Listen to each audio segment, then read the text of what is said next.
Enciclopedia de Leyendas Universales, escrito por Carlos Nadal Gaya. Leyendas de Francia. El monje pecador. Era un monje cumplidor y bueno. No es que sus latines fuesen muchos, pero tampoco los necesitaba demasiado para su oficio de cuidar que la iglesia se conservase limpia y que los ornamentos y objetos de culto estuvieran a punto para las misas y ceremonias.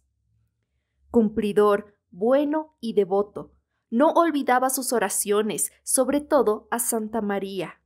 Sí, a la Virgencita por la que sentía una devoción tierna, filial, surgida de las más exquisitas fibras de una humildad sincera y amorosa.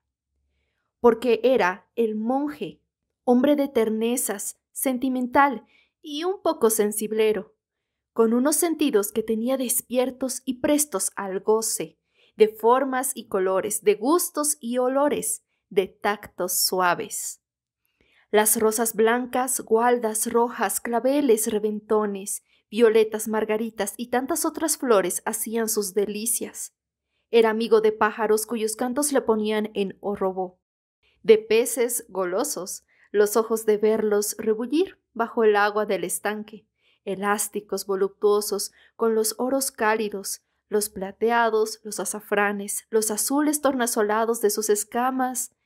El trino de la primera golondrina bajo un alero del monasterio bastaba para abrirle en el corazón un abanico de emociones, en preanuncio de la primavera.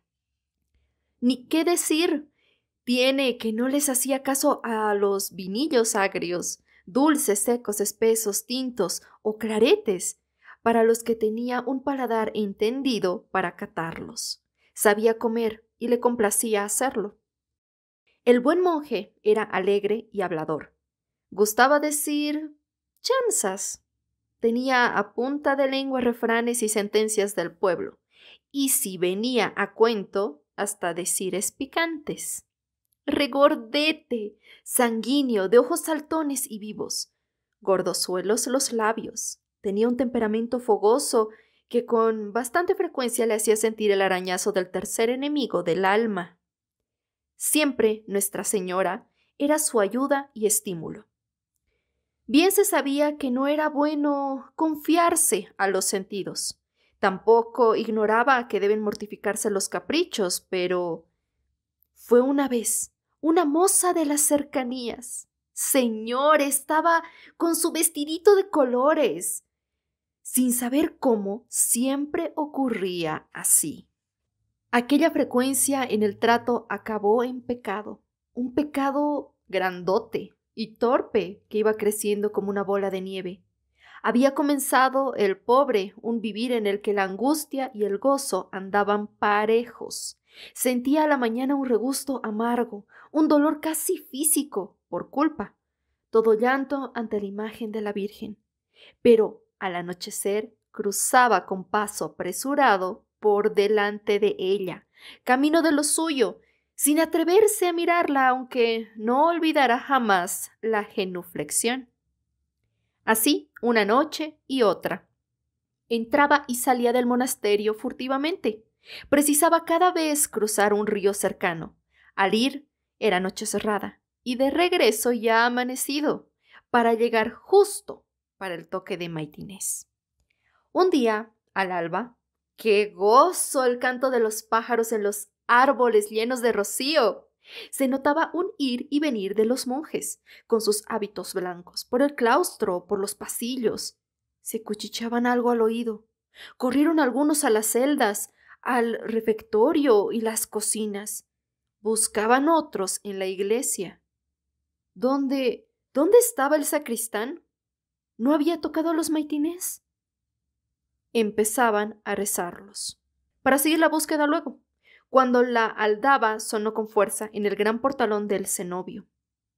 Eran unos aldeanos que se expresaban a gritos y con gran gesticulación.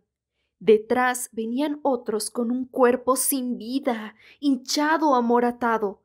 Lo habían descubierto en el río, flotando como una boya carnosa y fofa. Era... no hay que decirlo.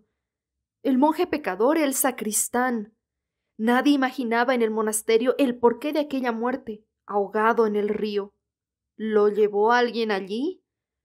Si fue por su voluntad, ¿qué podía haberle inducido a hacerlo, siendo un hombre bueno y además jovial como él?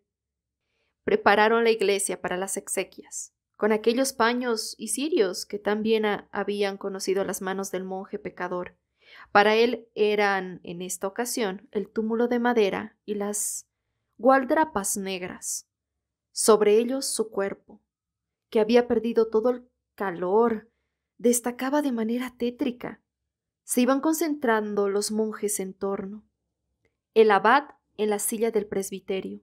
Salieron los oficiantes, retumbó en las paredes, en semipenumbra, el primer son del órgano, pero las voces del coro quedaron suspendidas en la primera nota, porque vieron removerse con agitación los hábitos blancos de los monjes, que el abad abandonaba su sitial. ¡El cadáver se estaba moviendo! Sí, primero se incorporó, como un durmiente que despertara, atónito, donde no imaginaba haberse acostado, mirando a uno y a otro lado. Luego se puso en pie. Los monjes se habían arrodillado conmovidos a su alrededor. ¡Oh, milagro! Bien podían decirlo. Se desató la lengua del monje para predicarlo. Les dijo cómo, a poco de muerto, lo gordezuelo y sensual del cuerpo le perjudicaba el alma, que los demonios se le pasaban de mano en mano como a pelota botadora, que éstos la tenían por bien segura para sí, y por tanto se indignaron al ver llegar unos ángeles a disputársela en nombre de Santa María, por haberle sido tan devoto en vida. Le aseguraban los demonios que unas cuantas reverencias y algunas avemarías no borraban un pecado mortal. Se le apareció al fin Nuestra Señora. No abandonaba el alma de quien se le encomendara en vida. Todavía hubo un diablejo sutil y puntilloso que salió a decir que si con esto se quebraba el dogma y anulaba el Evangelio. No, todo con muchas razones especiosas, pero de nada sirvieron. El Rey de los cielos decidió que aquella alma volviera a la vida, para que pudiera hacer penitencia por sus pecados y salvarse.